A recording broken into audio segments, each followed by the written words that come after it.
International law सवाल number 2, कानून बैनुल अक़वाम का इर्तका। ठीक है, नंबर 1 पर लिखेंगे पस मंज़र। पस मंज़र में लिखेंगे रियासत का तस्वुर तो कदीम यूनानी तहजीब से चला आ रहा है, लेकिन कानून बैनुल अक़वाम की इब्तिदा के बदले में ठोस शवाहिद कहीं से भी नहीं मिलते। इस कानून की इब्तिदा कब और किन हालात के तहत वजूद में आई, लेकिन तारीख इंसानी का मुताला करने से ये बात सामने आती है कि इंसान के वजूद में आते ही उसे मुख्तलिफ ज़रूरियत के असूल के लिए अपने साथी इंसानों की मदद की ज़रूरत महसूस हुई। इस तरह ज़रूरियत के असूल के लिए अफराद मुख्तलिफ कौमों और पेशों में बँट गए। इस बात के पेश नज़र अरस्तू ने कहा था कि इंसान माशरती हैवान है जो तनहा ज़िंदगी नहीं गुजार सकता। अगर कोई ऐसा करने का दावा करता है तो वो देवी या देवता हो सकता है, लेकिन इंसान नहीं। आज इतने हजार साल गुजर जाने के बाद भी हम अरस्तू के इस कौल को गलत साबित नहीं कर सकते।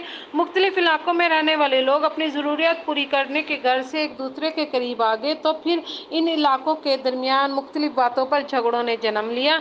इन झगड़ों को ख़त्म करने की गर्ज से और मसाइल को पुरअमन तरीके से हल करने के लिए बाहमी समझौते और असूल और कवानीन वाज़े किए गए। यही असूल और ज़वाबित रियासतों के दरमियान आगे चलकर कानून की शक्ल इख्तियार कर गया।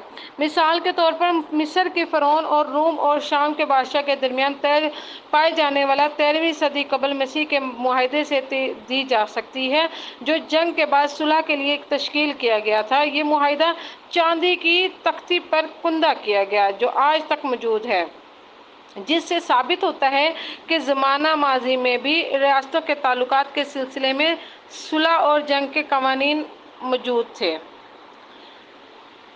अच्छा जी, नंबर 2 पर लिखेंगे कानून की तारीफ। नंबर 3 पर लिखेंगे बैनुल अक़वामी कानून की तारीफ। नंबर 4 पर लिखेंगे इर्तका। इर्तका में लिखेंगे जी पहला दौर, दूसरा दौर और तीसरा दौर। अच्छा, पहले दौर नंबर 5 पर लिखेंगे पहला दौर। पहले दौर का ए यूनानी तहजीब। नंबर 6 पे लिखेंगे दूसरा दौर। दूसरे दौर के अंदर लिखेंगे ए रूमी तहजीब, बी यहूदी तहजीब, सी हिंदुस्तानी तहजीब, डी मसीहत, ई इस्लाम का तासुर। नंबर 7 पर लिखेंगे तीसरा दौर।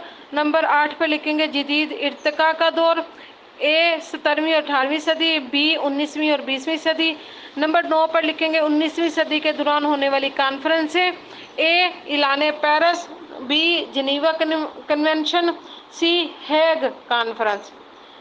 नंबर 10 पर लिखेंगे हासिल कलाम। हासिल कलाम में लिखेंगे मुनर्जा बाला तमाम बहस से हम इस नतीजे पर पहुँचते हैं कि मौजूदा दौर में जदीद तरीन ज़राए मवासलात और आमदो रफ्त मौजूद होने के बाइस अगर दुनिया के किसी भी कोने में अगर कोई वाक़या रोनुमा हो जाता है तो उसकी पूरी दुनिया में नशर अशात हो जाती है। जैसे कि पाकिस्तान में कोई भी वाक़या हुआ तो वो दुनिया में नशर हो गया। इसी तरह मौजूदा दौर में हर रियासत एक खुद मुख्तियार इदारा है, लिहाजा कानून बैनुल अक़वाम की हकीकी बुनियाद इंसान दोस्ती पर है और ये कानूनीन रियासतों के बाहमी इत्तेहाद व ताउन से तश्कील पाते हैं।